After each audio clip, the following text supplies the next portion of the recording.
Bad Boys for Life is the third film in the Bad Boys franchise, taking place 17 years after the second one, which is kind of astonishing and actually kind of makes me feel old. Ugh. And I was really looking forward to this movie. First of all, the trailers were kind of cool and got me intrigued in the movie. The first two, I think, are fine, and I was interested to see how these two new directors would handle this franchise, because this film isn't actually directed by Michael Bay. It's directed by two new guys who freely worked in indie films but are now working on this big budget action film. So I was curious to see how this movie would turn out, and I'm happy to report that it exceeded my expectations, because this movie was actually a ton of fun. First off, the action scenes are great. They're very well shot. They don't rely too much on shaky cam. They are really intense. They can get really violent and awesome at times, and it'll leave you on the edge of your seat. And I think the action here was better handled in this movie than the other two Bad Boys films, honestly. The characters in here are also lovable. Will Smith and Martin Lawrence are spectacular together. They really shine in here. You really feel like they have been best friends for like over 17 years. And I also like some of the new characters. Even though we don't really learn that much about them, they were still a ton of fun. And I just found a lot of the characters to be really enjoyable here. This movie is also really damn funny. I was laughing my ass off throughout the whole movie. A lot of the jokes were really clever, I thought. They didn't lean too much into the sexual humor, and a lot of the characters made me laugh, especially Martin Lawrence. He was super damn funny. The man has charm and has great timing in here, and it's just nice to see Martin Lawrence again. And the last positive thing I have to say about this movie is that there are some really heartfelt moments in here.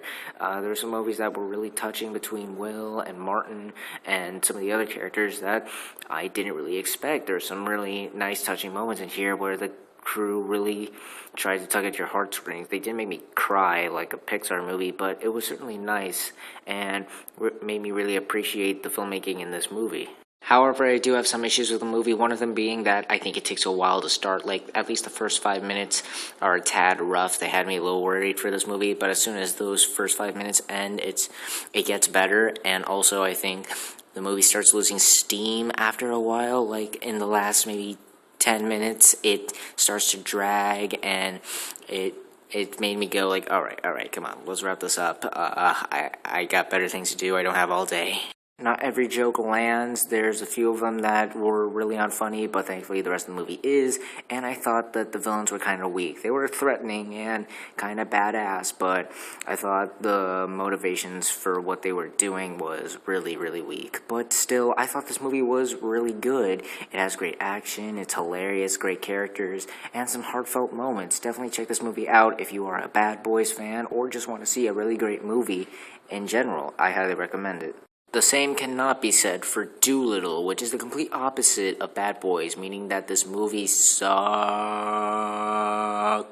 I mean, some of the effects are okay, I guess, and I liked Antonio Banderas in this movie. He was kind of badass, and I could see what they were going for, but I gotta be honest, guys, that's all I got with this movie. This movie drained me, honestly. This movie is boring. It is so incredibly boring.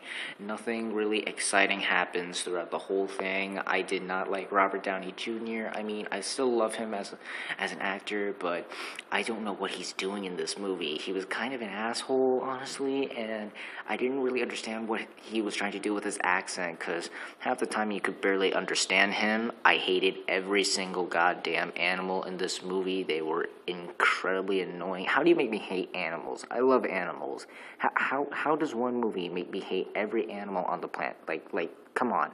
And the trailer especially is very misleading, because it honestly felt like they were trying to copy the Disney formula with the trailer, because they played this angelic music that tugs at your heartstrings, and they show all these action shots, make it feel like this heartfelt family adventure, when in reality, it's a movie where a tiger gets punched in the balls and a dragon farts on Robert Downey Jr., because the tone in the trailer is nothing like the movie, because like I said, the trailer is like trying to tug at your heartstrings, trying to be beautiful, monumentous, and epic, and almost kind of like a Disney movie, whereas the movie, it's just a stupid family comedy filled with rush hour references and a bunch of lame goddamn puns in here. And did I mention that this movie's not funny?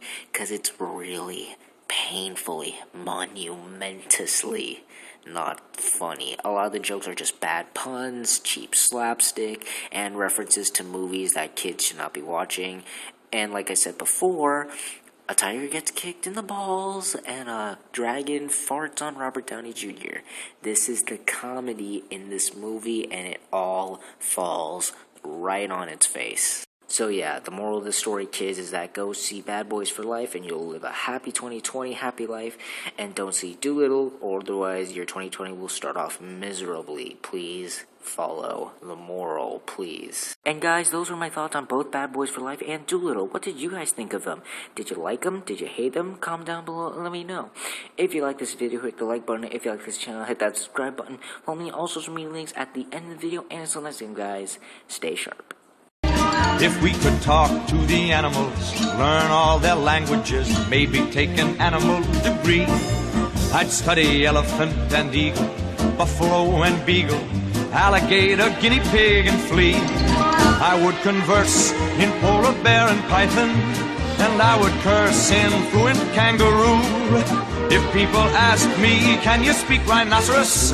I'd say, of course, can't you?